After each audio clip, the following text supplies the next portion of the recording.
Here's a statement that might make you uncomfortable. The very platform you're probably using to read this article could be fueling the political violence tearing America apart.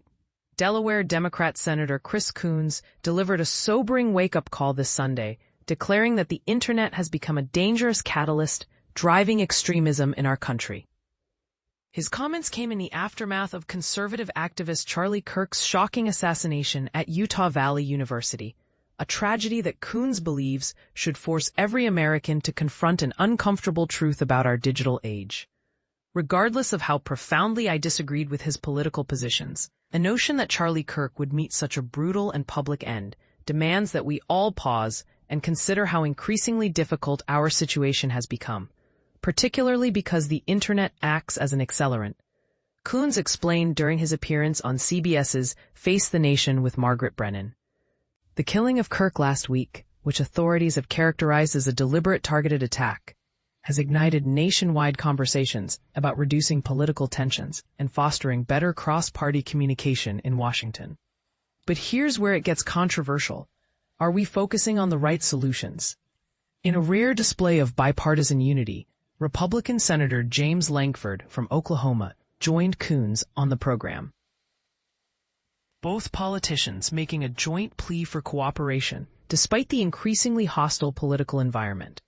Lankford reinforced Coons' observations about digital platforms and radicalization, telling CBS News' chief Washington correspondent Major Garrett that reasonable calls for unity often get buried because the algorithm systematically promotes the most extreme voices.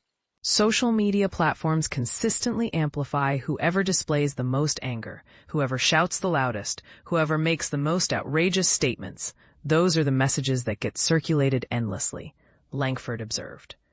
Whenever there's thoughtful dialogue or substantive debate where people disagree but maintain civil discourse, that content gets buried beneath someone who's simply furious and single-minded. But this raises a question that most politicians won't address directly. If we know the algorithms are designed this way, why aren't we demanding fundamental changes to how these platforms operate?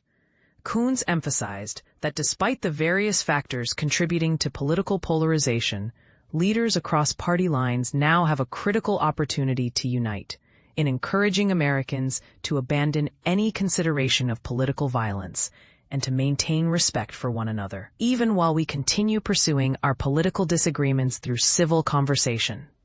The two senators highlighted a specific congressional initiative aimed at shielding children from harmful online material, the Kids Online Safety Act.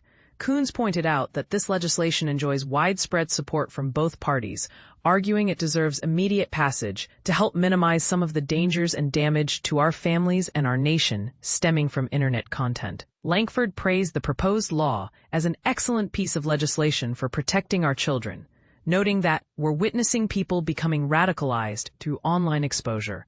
He referenced Oklahoma's ban on cell phones in schools, which educators have celebrated for creating a dramatically transformed learning environment. Students are making eye contact, engaging with each other, having actual conversations again, Lankford explained. They're not constantly staring at screens. They're not being bombarded with hatred throughout the day. This simple change in behavior, looking at each other face to face and asking, "Can we figure this out together?" shifts the entire atmosphere.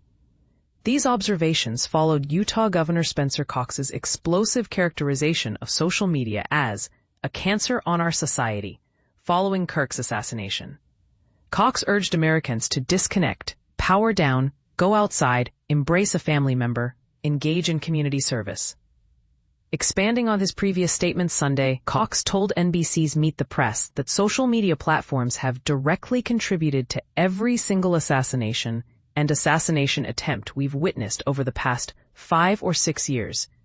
"I'm absolutely convinced that calling it cancer might actually be too mild," Cox declared. And this is the part most people miss. Robert Pape, a University of Chicago political science professor who appeared alongside the senators on Face the Nation, argued that America has reached a watershed moment, caught directly in the middle of violent populism. While acknowledging the internet as an accelerant and reinforcing element, Pape insisted it's not the fundamental cause. Think of it as pouring gasoline on flames, But the internet isn't the fire itself. Pape explained. There's an underlying force that's genuinely radicalizing our political system. Pape, recognized as one of the nation's leading experts on political violence, emphasized that the most crucial step we must take is demanding that our political leaders rise to the occasion, praising Langford and Coons' joint condemnation of violence. This matters tremendously, Pape concluded, and we need to intensify these efforts. But here's the controversial question nobody wants to ask. If the internet is just gasoline on the fire, what exactly is the fire itself? Are we addressing symptoms while ignoring the real disease? And more importantly, do our current political leaders have the courage to tackle the root causes, or are they too invested in the system that got us here? What do you think? Is focusing on social media regulation enough, or are we avoiding the harder conversations about what's really driving Americans toward political violence? Share your thoughts, especially if you disagree with this assessment. The stakes are too high for comfortable silence.